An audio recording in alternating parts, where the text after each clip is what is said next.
Good morning dear students. അപ്പോൾ നമ്മൾ ഇന്നത്തെ ക്ലാസ്സിൽ നമ്മൾ പഠിക്കാൻ പോകുന്നത് മെയിൽസിൻ്റെ കേസിലെ ആക്സസറി റീപ്രൊഡക്ടറി ഓർഗൻസിനെ കുറിച്ചാണ്. കഴിഞ്ഞ തൊട്ട് മുമ്പുള്ള വീഡിയോയിൽ നമ്മൾ എന്തോ പഠിച്ചത്? മെയിൽ റീപ്രൊഡക്ടറി ഓർഗൻ ആയിട്ടുള്ള ടെസ്റ്റിസിനെ കുറിച്ചായിരുന്നു അല്ലേ? ടെസ്റ്റിസ്, അതിൻ്റെ സ്ട്രക്ചർ, അതിൻ്റെ പാർട്സ്, അതെല്ലാം നമ്മൾ നല്ല ഡീറ്റെയിൽ ആയിട്ട് പഠിച്ചു. അപ്പം അത് കാണാത്തവർ അതൊന്ന് കണ്ടിട്ട് വേണം ഇത് കണ്ടിന്യൂ ചെയ്ത് കാണാൻ. ഓക്കെ, അപ്പം ഏതൊക്കെയാ ആക്സസറി സ്ട്രക്ചേഴ്സ്? ഫസ്റ്റ് വൺ എന്ന് പറയുന്നത് ഡക്ട്സ്. ചില ഡക്റ്റുകളാണ്. അപ്പം ആ ഡക്റ്റുകൾ ഉണ്ടെങ്കിലേ ഈ ഡക്റ്റുകളാണ് അതുകൊണ്ട് സ്പേമിൻ്റെ കൂടെയുള്ള സെക്രീഷൻസിനെയൊക്കെ ക്യാരി ചെയ്തു പോകുന്നത്. അപ്പം ഇതൊരു ആക്സസറി സ്ട്രക്ചറാണ്. അപ്പം സെക്രീഷൻസ് ഉണ്ടെന്ന് പറഞ്ഞില്ലേ? അപ്പോൾ സെക്രീഷൻസ് സെക്രീറ്റ് ചെയ്യാൻ സർട്ടൻലി എന്തുണ്ടാവും? ഗ്ലാൻസ് ഉണ്ടായിരിക്കും. അപ്പം ഗ്ലാൻസും ഒരു ആക്സസറി സ്ട്രക്ചറാണ്. പിന്നെ ഫൈനലി പെനിസ്. അപ്പോൾ ഇത് ഇത്രയാണ് മെയിൻ ആയിട്ടുള്ള ആക്സസറി ഓർഗൻസ്. അപ്പം നമുക്കതിനകത്ത് ആദ്യത്തെ ആരെ പഠിക്കണം? ഡക്ട്സിനെ കുറിച്ച് പഠിക്കാം. അപ്പോൾ ഡക്ട് സിസ്റ്റം, അപ്പോൾ നമുക്ക് ആ ഇമേജ് എടുക്കാം. ഇപ്പം ഈ ഇമേജ് വളരെ ഈസിയാണ്, നമുക്കിത് നന്നായിട്ട് അറിയാം ഇതിനകത്ത് ഓരോ ഭാഗങ്ങൾ എന്തൊക്കെയാണെന്നൊക്കെ അല്ലേ. ഇത് ടെസ്റ്റിസ് ആണ്. ടെസ്റ്റിസിനകത്ത് ഇത് ലോബ്യൂളിനകത്ത് സെമിനിഫറസ് ട്യൂബ്യൂൾ ഇങ്ങനെ വളഞ്ഞു ചുരുണ്ട് കൂടി കിടക്കുന്നുണ്ട്. ഇത് റെഡ് ടെസ്റ്റിസ് ആണ്. ഇത് എഫറന്റ് വെസിക്കിൾ ആണ്. ഇതെന്ന് പറയുന്നത് എപ്പിഡിഡൈമസ് ആണ്. ഇതെല്ലാം നമ്മൾ കഴിഞ്ഞ ക്ലാസ്സിൽ കണ്ടേ. അപ്പം ഞാനിപ്പോൾ പറയാൻ പോകുന്നത് എവിടെയാണ് സ്പേം ഉണ്ടാകുന്നതെന്ന് നമ്മൾ കണ്ടു. എവിടെയായിരുന്നു സ്പേം ഉണ്ടാകുന്നത്? സെമിനിഫറസ് ട്യൂബ്യൂളിനകത്താണ് സ്പേംസ് ഉണ്ടാകുന്നത്. അപ്പം ആ സ്പേം പോകുന്ന വഴിയുടെ പുറകെ നമുക്കൊന്ന് പോവാം. അപ്പം നോക്കി, സ്പേം സെമിനിഫറസ് ട്യൂബ്യൂൾസിൽ ഉണ്ടായി, സ്പെർമറ്റോഗോണിയ സെൽസിൽ നിന്ന്. അതൊക്കെ നമ്മൾ കഴിഞ്ഞ ക്ലാസ്സിൽ കണ്ടു. ഓക്കെ, അപ്പോൾ സ്പേംസ് അവിടെ ഫോം ചെയ്തു. അത് റെഡ് ടെസ്റ്റിസ് വഴി എഫറന്റ് ട്യൂബ്യൂളിൽ വന്നു. വാസ് എഫറൻഷ്യ അല്ലേ? എഫറന്റ് ട്യൂബ്യൂളിനാണല്ലോ വാസ് എഫറൻഷ്യ എന്ന് പറയുന്നത്. അതെല്ലാം അവിടെ വന്ന് ചേർന്നിട്ട് വീണ്ടും ഭയങ്കര ഹൈലി കൺവല്യൂട്ടഡ് ആയിട്ടുള്ള എപ്പിഡിഡൈമസ് ഫോമിലോട്ട് വരും. ഉണ്ടോ? അവിടുന്ന് എപ്പിഡിഡൈമസിലോട്ട് സ്പേം എത്തി. എപ്പിഡിഡൈമസ് എല്ലാവരും ഇങ്ങനെ വന്നിട്ട് എന്താ ചെയ്യുന്നത്? അത് ജോയിൻ ചെയ്തിട്ട് വേറൊരു ഡക്റ്റ് ഫോം ചെയ്യും. ഇതെല്ലാം ഡക്ട്സ് ആണ് കേട്ടോ.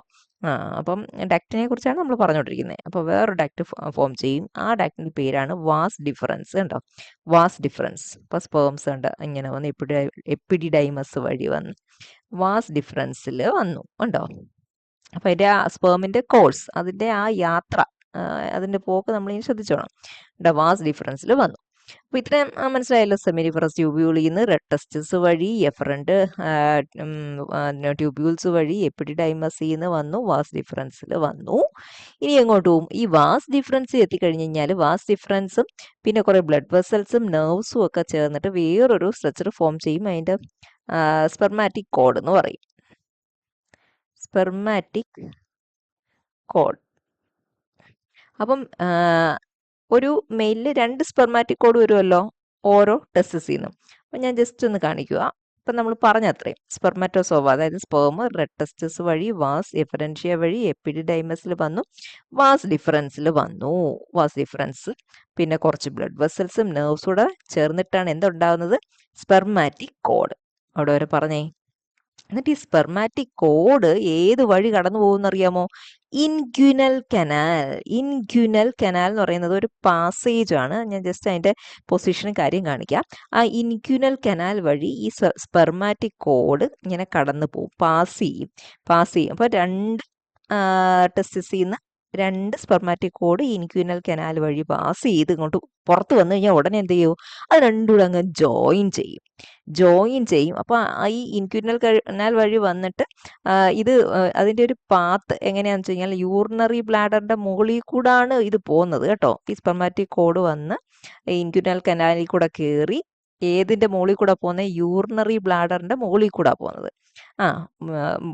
യൂറിനറി ബ്ലാഡറിൻ്റെ മുകളിൽ കൂടെ വന്ന് രണ്ടും കൂടെ ചേർന്നിട്ട് എന്തായിട്ട് മാറും? ഒരു കോമൺ ഇജാക്കുലേറ്ററി ഡക്റ്റ്. എന്തുകൊണ്ടാവുന്നത്? കോമൺ ഇജാക്കുലേറ്ററി ഡക്റ്റ് ഫോം ചെയ്തിട്ട് ഇത് അവിടുത്തെ ഒരു ഗ്ലാൻഡ് ഉണ്ട് ഇമ്പോർട്ടൻറ്റ് മെയിൽസിലെ, പ്രോസ്റ്റേറ്റ് ഗ്ലാൻഡ്.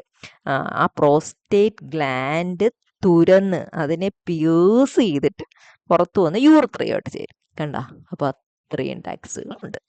അപ്പോൾ മനസ്സിലായോ? ഇവിടെ നിന്ന് സെമിനിഫറസ് ട്യൂബ്യൂൾസ് അതും ഡക്റ്റായിട്ട് നമുക്ക് കണക്കാക്കാം. സെമിനിഫറസ് ട്യൂബ്യൂള്, റെട്ടസ്റ്റിസ്, ദണ്ട് അടുത്ത ഡക്റ്റ്, വാസ് എഫറൻഷ്യ, എപ്പിഡിഡൈമസ് അടുത്ത ഡക്റ്റ്, അത് കഴിഞ്ഞിട്ട് വാസ് ഡിഫറൻസ്, അത് കഴിഞ്ഞിട്ട് വന്ന് സ്പെർമാറ്റിക് കോഡിൽ കയറി ഇൻക്യുനൽ കനാൽ വഴി കയറി യൂറിനറി ബ്ലാഡറിൻ്റെ മുകളിൽ കൂടെ പോയി തമ്മിലങ്ങ് ജോയിൻ ചെയ്തില്ലേ, രണ്ടുകൂടെ കമ്പൈൻ ചെയ്തിട്ട് എന്താ ഫോം ചെയ്ത് ഒരു കോമൺ ഇജാക്കുലറി ഡക്റ്റ് ഫോം ചെയ്തിട്ട് പ്രോസ്റ്റേറ്റ് ഗ്ലാൻഡ് പിയേഴ്സ് ചെയ്ത് പുറത്തു വന്ന് യൂറിത്രയായിട്ട്. അപ്പം അതാണ് ജസ്റ്റ് ഇത് പെനിസാണ്. പെനിസ് രണ്ട് സൈഡിലെ ടെസ്റ്റിസ്, വാസ് ഡിഫറൻസ് ഉണ്ടോ. ഇതെന്ന് പറയുന്നത് യൂറിനറി ബ്ലാഡർ ഉണ്ടോ, അതിലേക്ക് രണ്ട് സ്പെർമാറ്റിക് മീൻസ് ഇങ്ങനെ വന്ന് അത് തമ്മിൽ ചേർന്ന് ഇതാണ് പ്രോസ്റ്റേറ്റ് ഗ്ലാൻഡ്. ഇതിനെ പിയേഴ്സ് ചെയ്തിട്ട് കണ്ടോ ഒറ്റ ഒരു കോമൺ ഇജാക്കുലേറ്ററി ഡക്റ്റായിട്ട് വന്ന് യൂറിത്രയായിട്ട് ചേരും. അപ്പോൾ ഇത്രയാണ് ഡക്റ്റ് സിസ്റ്റം. ഇത് ഒരു മെയിൻ ആക്സസറി. ഇതില്ലെങ്കിൽ എത്താൻ പറ്റുമോ സ്പേമിന് ഇവിടെ? അപ്പോൾ അത്രയും ഇമ്പോർട്ടൻ്റ് ആണ് ഈ ഡക്റ്റ് സിസ്റ്റം എന്ന് പറയുന്നത്. അപ്പോൾ ഇൻക്യൂനൽ കനാൽ ഞാൻ ജസ്റ്റ് ഒന്ന് കാണിക്കാം. കണ്ടോ, ഇതാണ് ഈ ഒരു പാസേജിനെയാണ് ഇൻക്യൂനൽ കനാൽ എന്ന് പറയുന്നത്. അപ്പോൾ അതിനെക്കുറിച്ച് കൂടുതൽ ഡീറ്റെയിൽ നമ്മളിപ്പോൾ ഇവിടെ പഠിക്കേണ്ട കാര്യമില്ല.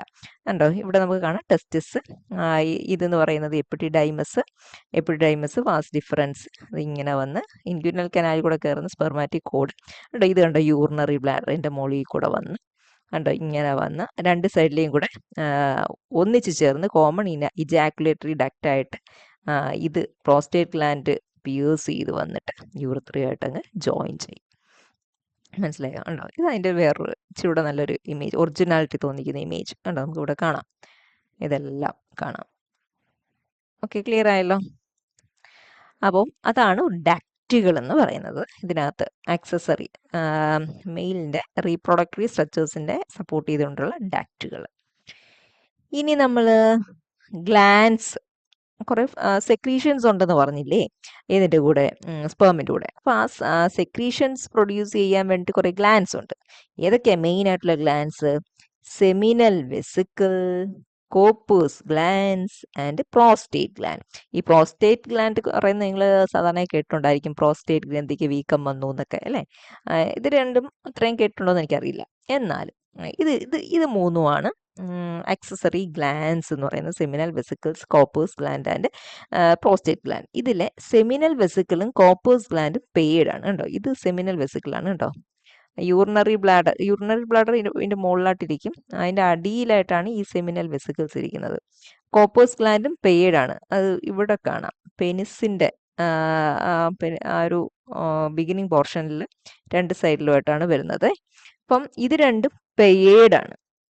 പ്രോസ്റ്റേറ്റ് ഗ്ലാൻഡ് മാത്രം ഒറ്റ ഒരെണ്ണേ ഉള്ളൂ. കണ്ട, ഇത് പ്രോസ്റ്റേറ്റ് ഗ്ലാൻഡ്, അത് സിംഗിൾ ആണ്. അപ്പം ഇതിൻ്റെ എല്ലാം സെക്രീഷൻസ് ആണ് സിമൻ എന്ന് പറയുന്നത്. പെനിസിൽ കൂടെ റിലീസ് ചെയ്യുന്ന ആ ഫ്ലൂയിഡ്, അതിൻ്റെ 95% കോൺട്രിബ്യൂട്ട് ചെയ്യുന്നത് ഈ ഗ്ലാൻസിൻ്റെ സെക്രീഷനാണ്. ഓക്കെ, നമുക്ക് ഓരോന്നിനെ കുറിച്ച് നോക്കാം. അതിൻ്റെ പൊസിഷൻ എവിടെയാണെന്ന് നോക്കാം. സെമിനൽ വെസിക്കിൾ കണ്ടിത് ഉണ്ടോ, ഇതെന്താ ചെയ്യുന്നത്? ഇത് ആൽക്കലൈൻ, ശ്രദ്ധിച്ചോണേ അതിൻ്റെ നേച്ചർ, pH ഒക്കെ അപ്പം എങ്ങനെയാണെന്നൊക്കെ നമുക്ക് അത് മനസ്സിൽ കാണും. ആൽക്കലൈൻ ആണ്. ഇതിനകത്ത് എന്തൊക്കെ കെമിക്കൽസ് ഉണ്ടെന്ന് നോക്കി. ഫ്രക്ടോസ് ഉണ്ട്, പ്രോസ്റ്റാഗ്ലാൻഡിൻസ് ഉണ്ട്, അസ്കോർബിക് ആസിഡ്സ് ഉണ്ട്. ഏതിൻ്റെ സെക്രീഷൻസിൽ? സെമിനൽ വെസിക്കിളിൽ നിന്ന് വരുന്ന സെക്രീഷൻസിൽ. ഇതിൻ്റെ നേച്ചർ ആൽക്കലൈൻ നേച്ചറാണ്. അതിനകത്ത് എന്തൊക്കെയുണ്ട്? ഫ്രക്ടോസ് ഉണ്ട്, പ്രോസ്റ്റാഗ്ലാൻഡിൻസ് ഉണ്ട്, അസ്കോർബിക് ആസിഡ് ഉണ്ട്. ഇനി നമ്മുടെ പ്രോസ്റ്റേറ്റ് ഗ്ലാൻഡ് നോക്കിക്കഴിഞ്ഞാലോ, ഇതെന്ന് പറയുന്നത് ഒരു ലാർജ് ഗ്ലാൻഡ് ആണ്. യൂറിനറി ബ്ലാഡറിൻ്റെ അടിയിലായിട്ടിരിക്കും. ഇതിൽ നിന്ന് വരുന്നത് മൊത്തത്തിൽ സിമൻ ആൽക്കലൈൻ ആണേ, അത് ശ്രദ്ധിച്ചോണേ. മിൽക്കി തിൻ ആയിട്ടുള്ള സെക്രീഷൻ ആണ് ഈ പ്രോസ്റ്റേറ്റ് ഗ്ലാൻഡിൽ നിന്ന് വരുന്നത്. അപ്പം സ്പേം ഇതുവഴിയെല്ലാം പോകുമ്പം ഈ ഗ്ലാൻസിൽ നിന്നെല്ലാം ഈ സെക്രീഷൻസ് സ്പേമിൻ്റെ കൂടെ കമ്പൈൻ ചെയ്യും കേട്ടോ. അങ്ങനെയാണ് ഫൈനൽ സെക്രീഷൻ പെനിസിൽ നിന്ന് റിലീസ് ചെയ്യുന്നത്. പിന്നെ നമ്മുടെ ലാസ്റ്റ് ഗ്ലാൻഡ് എന്ന് പറയുന്നത് കോപ്പേഴ്സ് ഗ്ലാൻഡ്. അതിന് വേറൊരു പേരുണ്ട്, ബൾബോ യൂറത്രൽ ഗ്ലാൻഡ്. യൂറത്ര മീൻസ് ആ ഒരു പൊസിഷനിൽ കാണുന്നുണ്ടാണ്. ബൾബ് ലൈക്ക് അല്ലേ ഇത് അതിൻ്റെ ഒരു ഷേപ്പ്. അപ്പം അതുകൊണ്ടും അങ്ങനെ ഒരു പേര് വരാം, ബൾബോ. ബൾബ് ലൈക്ക് അപ്പിയറൻസ് ആണ്. ഇതെന്ത് സെക്രീറ്റ് ചെയ്യുന്നത്? ഇത് ഇവിടെയും കണ്ടോ, ആൽക്കലൈൻ ആണ് കണ്ടോ, ആൽക്കലൈൻ മ്യൂക്കസ് ആണ്. എപ്പോഴാണ്? Just before ejaculation. അപ്പൊ ഇജാക്കുലേഷൻ എന്ന് പറയുമ്പോഴത്തേക്ക് സിമൻ റിലീസ് ചെയ്യുന്ന പെനിസിൽ നിന്ന് റിലീസ് ചെയ്യുന്ന ആ ആക്ഷനെയാണ് ഇജാക്കുലേഷൻ എന്ന് പറയുന്നത്. അപ്പം അതിന് തൊട്ട് മുമ്പാണ് ഇത് ഈ ഒരു സെക്രീഷൻ പ്രൊഡ്യൂസ് ചെയ്യുന്നത്.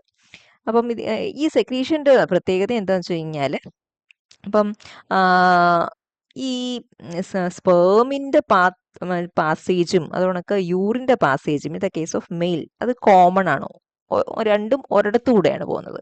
അപ്പം ഈ ഇജാക്കുലേഷൻ്റെ തൊട്ട് മുമ്പ് ഇപ്പോൾ യൂറിൻ്റെ എന്തെങ്കിലും ട്രേസസ് ആ പാസേജിൽ ഉണ്ടെങ്കിൽ അതൊരു ആസിഡിക് നേച്ചറാണ്, അത് സ്പേമിനെ ബാധിക്കും. അപ്പോൾ ആ ആസിഡിറ്റിയെ ന്യൂട്രലൈസ് ചെയ്യാൻ ഏത് ഹെൽപ്പ് ചെയ്യും? ഈ ആൽക്കലൈൻ നേച്ചറുള്ള ഈ സെക്രീഷൻ സഹായിക്കും. ഓക്കെ, അതേപോലെ തന്നെ സെക്ഷൽ ഇൻ്ററാക്ഷൻ, സെക്ഷൽ റിലേഷൻഷിപ്പിന് തൊട്ട് മുമ്പ് പെനിസിനെ ഒന്ന് ലൂബ്രിക്കേറ്റ് ചെയ്യാൻ വേണ്ടിയിട്ട് ഈ ഒരു സെക്രീഷൻ വളരെയധികം ഹെൽപ്ഫുള്ളാണ്. അപ്പോൾ ഇത് ഇത്രയാണ് gland, seminal vesicles, Cowper's gland, prostate gland. അപ്പം ഇമ്പോർട്ടൻ്റ് ആയിട്ടുള്ള കാര്യം ഓർക്കേണ്ടത് ഇതിൻ്റെ എല്ലാം സെക്രീഷൻസ് ആൽക്കലൈൻ ആണ്. ഓക്കെ, അപ്പം ഈ പെനിസിന്റെ കേസിലോട്ട് വരാം. പെനിസിന്റെ ഫങ്ഷൻ എന്താണ്? To introduce the sperms in the female reproductive tract. അപ്പം സ്പേംസ് എവിടെയോ ഫോം ചെയ്തു, മീൻസ് സെമിനിഫറസ് ട്യൂബിൾസിൽ ഫോം ചെയ്തു, അത് ഡക്സ് വഴിയൊക്കെ പിന്നെ പെനിസിലെത്തി. ഇനി അത് ഫീമെയിലിന്റെ റീപ്രൊഡക്റ്റീവ് ട്രാക്റ്റിലേക്ക് ട്രാൻസ്ഫർ ചെയ്യുക, അതാണ് പെനിസിന്റെ ഫങ്ഷൻ. അതിന്റെ പാർട്സ് ഒന്ന് ശ്രദ്ധിച്ചേ. പാർട്സ്, ഒരു ബേസൽ റൂട്ട് ഉണ്ട്, ബേസൽ റൂട്ട് പോർഷൻ ഉണ്ട്, ഒരു ഫ്രീ ബോഡി, ആ ഫ്രീ ബോഡിയുടെ പേരാണ് ഷാഫ്റ്റ് എന്ന് പറയും. ഷാഫ്റ്റ് ചെന്ന് നിൽക്കുന്നത് ഒരു സെൻസിറ്റീവ് ആയിട്ടുള്ള ഒരു ടിപ്പാണ്. ആ ടിപ്പിന് പറയുന്ന പേരാണ് ഗ്ലാൻസ് പെനിസ് എന്ന് പറയും. ഇനി ഗ്ലാൻസ് പെനിസിനെ കവർ ചെയ്തുകൊണ്ട് ഒരു പുറകോട്ട് റിട്രാക്ട് ചെയ്യാൻ പറ്റുന്ന ഒരു ലൂസ്ലി അറ്റാച്ച്ഡ് സ്കിന്നുണ്ട് ഈ ഗ്ലാൻസ് പെനിസിന്റെ മുകളിൽ. ആ സ്കിന്നിന്റെ പേരാണ് പ്രപ്യൂസ് അല്ലെങ്കിൽ ഫോർ സ്കിൻ എന്ന് പറയും.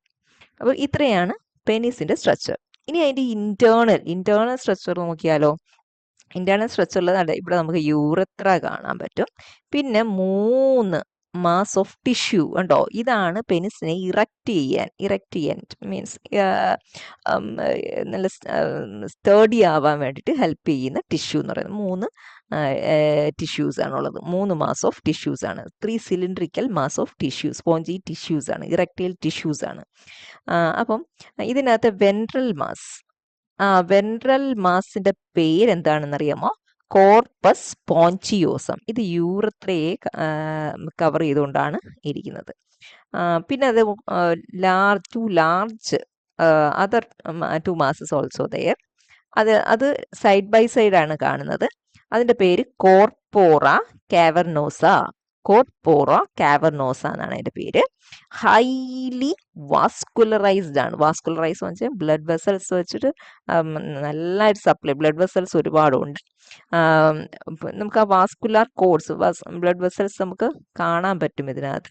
അപ്പം ഈ ബ്ലഡ് വെസൽസ് കൂടെ ബ്ലഡ് വന്ന് ഗോൾജ്ഡ് ആയിട്ടാണ് ഈ പെനിസിനെ ഇറക്റ്റ് ചെയ്യാൻ വേണ്ടി ഈ എന്താണ് സ്പോഞ്ചി ഇറക്റ്റൈൽ ടിഷ്യൂ ഹെൽപ്പ് ചെയ്യുന്നത്. അതേപോലെ തന്നെ ഇതിൻ്റെ ഉള്ളിൽ നോക്കിക്കഴിഞ്ഞാൽ നമുക്ക് കുറേ നെർവ്സ് കാണാൻ പറ്റും. Sympathetic and parasympathetic nerves. നമുക്കറിയാലോ ഈ സിമ്പതറ്റിക് ആൻഡ് പാരാസിമ്പതറ്റിക് എന്ന് പറയുമ്പോഴത്തേക്ക് ഓട്ടോണമിക് നെർവസ് സിസ്റ്റത്തിൻ്റെ പാർട്ടാണ്. ഇൻവോളണ്ടറി ആക്ഷൻ ആണ്. അതായത് ഈ ഇറക്ഷൻ എന്ന് പറയുന്നത് നമ്മുടെ കൺട്രോളിൽ അല്ല, ഇൻവോളണ്ടറി ആണ്. In response to some stimulus, ചില സ്റ്റിമുലസിന് റെസ്പോൺസ് ആയിട്ട് ഇൻവോളണ്ടറി ആയിട്ടാണ് ഉണ്ടാകുന്നത്. അപ്പോൾ അതിനെ റെഗുലേറ്റ് ചെയ്യുന്നത് ഈ 2 നെർവ്സ് ആണ്, സിമ്പതറ്റിക് ആൻഡ് പാരാസിമ്പതറ്റിക്. ഈ സിമ്പതറ്റിക്കും പാരാസിമ്പതറ്റിക്കും കാണുന്നിടത്തെല്ലാം ഇൻവോളണ്ടറി ആക്ഷൻ ആണ് എന്നുള്ളത് ഓർത്തോണം. ഓക്കെ, അപ്പോൾ ഇത്രയാണ് ആക്സസറി റീപ്രൊഡക്ടറി സ്ട്രക്ചേഴ്സ് ഇതിൻ്റെ കേസിൽ, മെയിൽസിൻ്റെ കേസിൽ. ഇനി ആ സിമെനെ കുറിച്ച്, അതിൻ്റെ കോമ്പോസിഷൻ എന്താണെന്ന് കൂടെ നമുക്ക് മനസ്സിലാക്കാം. സിമെനിനകത്ത് എന്തുണ്ടായിരിക്കും? സർട്ടൻലി സ്പേംസ് ഉണ്ടായിരിക്കും. ഈ സ്പേംസ് നമ്മൾ കണ്ടായിരുന്നു സെമിനിഫറസ് ട്യൂബ്യൂളിലെ സ്പെർമറ്റോഗോണിയൽ സെൽസിൽ നിന്നാണ് ഫോം ചെയ്യുന്നത്. ഇനി സെമിനൽ പ്ലാസ്മ എന്ന് പറയുന്നത് പെട്ടെന്നൊക്കെ ആയിരിക്കും നമ്മൾ കണ്ട കുറേ ഗ്ലാൻസ് ഉണ്ടല്ലോ, സെമിനൽ വെസിക്കിൾസ്, പ്രോസ്റ്റേറ്റ്, കോപ്പൂസ്, ഇതിൽ നിന്നെല്ലാമാണ് ഫോം ചെയ്യുന്നത്. ആ സെമിനൽ പ്ലാസ്മയുടെ കോമ്പോസിഷൻ എന്തൊക്കെയാണ്? ഓർഗാനിക് ആൻഡ് ഇൻഓർഗാനിക് കോൺസ്റ്റിറ്റ്യൂവൻസ് ഉണ്ടായിരിക്കും. അത് ഏതൊക്കെയാണെന്ന് നമുക്ക് നോക്കാം. ബേസിക് അമീൻസ് ആയിട്ടുള്ള കുറേ സബ്സ്റ്റൻസ് ഉണ്ട്. പ്യൂട്രിസിൻ, സ്പെർമിൻ, സ്പെർമിഡിൻ, കഡാവെറിൻ, ഇതെല്ലാമാണ് അതിന് സ്മെൽ ആൻഡ് ഫ്ലേവർ കൊടുക്കുന്നത്. സിമെന്റ് ആ ഒരു ഫ്ലേവറും സ്മെല്ലും ഒക്കെ കൊടുക്കുന്ന സബ്സ്റ്റൻസ് ആണ് ഈ ബേസിക് അമീൻസ് ആയിട്ടുള്ളത്. അപ്പം ഇതിന്റെ ഫങ്ഷൻ എന്താണെന്ന് വെച്ച് കഴിഞ്ഞാൽ, whenever that semen or the semen mixed with sperm, it is introduced into the vagina of female. ഫീമെയിലിന്റെ വജനയിൽ ഇൻട്രൊഡ്യൂസ് ചെയ്യുമ്പം വജൈനയുടെ pH എന്ന് പറയുന്നത്, ഫീമെയിലിന്റെ റീപ്രൊഡക്റ്റീവ് ട്രാക്റ്റിന്റെ pH എന്ന് പറയുന്നത് അസിഡിക് ആണ്. അപ്പം ആ അസിഡിക് കണ്ടീഷനിൽ സ്പേംസ് നശിച്ചു പോകാം. അപ്പം അതിനെ ഒന്ന് കൗൺട്രാക്ട് ചെയ്യാൻ വേണ്ടിയിട്ടാണ് ഈ ബേസിക് ആയിട്ടുള്ള അമീൻസ് ഹെൽപ്പ് ചെയ്യുന്നത്. അപ്പം അത് പ്രസന്റ് ആണ് ഇതിൽ സെമിനൽ പ്ലാസ്മയിൽ. ഇനി മറ്റ് ചില കമ്പോണൻസും ആയിട്ടുള്ള amino acids, enzymes, flavins, fructose, prostaglandins, proteins, vitamin C, ഇതെല്ലാം ഈ സിമെനിൽ അടങ്ങിയിട്ടുണ്ട്. ഇനി ഈ സെമിനൽ പ്ലാസ്മയുടെ ഫങ്ഷൻ എന്താണ്? ഫങ്ഷൻ പറഞ്ഞല്ലോ, ഇപ്പം ഫീമെയിൽസിന്റെ റീപ്രൊഡക്റ്റീവ് ട്രാക്റ്റിലോട്ട് റിലീസ് ചെയ്യുന്ന സമയത്ത് സ്പേംസിനെ പ്രൊട്ടക്റ്റ് ചെയ്യുക, ഉണക്ക് സ്പേമിനെ നറിഷ് ചെയ്യുക, ത്രൂ ഔട്ട് ഇറ്റ്സ് ജേർണി എവിടെ കൂടെ പോകുമ്പോഴും ഫീമെയിൽ റീപ്രൊഡക്റ്റീവ് ട്രാക്റ്റിലൂടെ പോകുമ്പം സ്പേമിനെ മൊത്തത്തിൽ നോക്കുക, സ്പേമിന്റെ സംരക്ഷകൻ ചെയ്യുക എന്നുള്ളതാണ് സെമിനൽ പ്ലാസ്മയുടെ റോള്. ഇനി ഇജാക്കുലേഷൻ പറയുന്നത് ആ സിമൻ റിലീസ് ചെയ്യുന്ന ആക്ഷനാണ്. അതിൻ്റെ ക്വാണ്ടിറ്റി മെയിൽ ടു മെയിൽ അത് വേരി ചെയ്യും. അപ്പോൾ ഒരു നോർമൽ ഇജാക്കുലേഷനിൽ എത്രയാ മില്ലി-ലീറ്റേഴ്സ് ആണ്? 1.5, അത് നമ്മൾ ഓർത്ത്, 1.5 to 5 milliliter സിമനാണ് സാധാരണ റിലീസ് ചെയ്യുന്നത്. അപ്പം 200 to 500 million സ്പേംസ് അതിൻ്റെ കൂടെ തന്നെ ഇജാക്കുലേറ്റ് ചെയ്യപ്പെടുകയും ചെയ്യും കേട്ടോ. അപ്പം ഇത്രയുമാണ് ആക്സസറി സ്ട്രക്ചേഴ്സും അതേപോലെ സിമെന്റ് കോമ്പോസിഷൻ. അപ്പം നമുക്കൊരു ജസ്റ്റ് ഒരു വീഡിയോ കാണാം ഈ പറഞ്ഞ കാര്യങ്ങളെല്ലാം ഒന്നുകൂടെ മനസ്സിലാക്കാൻ വേണ്ടി. Male reproductive system. The male reproductive system is located in the pelvic region. It consists of a pair of testes, position എല്ലാം നമുക്ക് നല്ലതായിട്ട് മനസ്സിലാക്കാൻ പറ്റും. accessory ducts, accessory glands, and external genitalia. Testes are the primary sex organ of male and suspended in the scrotal sacs. Scrotum is a pouch of pigmented skin arising from the lower abdominal wall and hanging between the legs. It is divided internally to right and left scrotal sacs by a muscular partition called septum scroti. This is externally marked by a median ridge called raphe.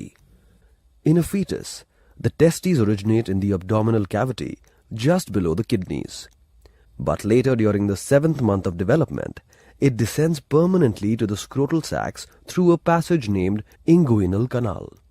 Each testis is oval in shape, and in adults, it is 4 to 5 centimeters long and 2 to 3 centimeters wide.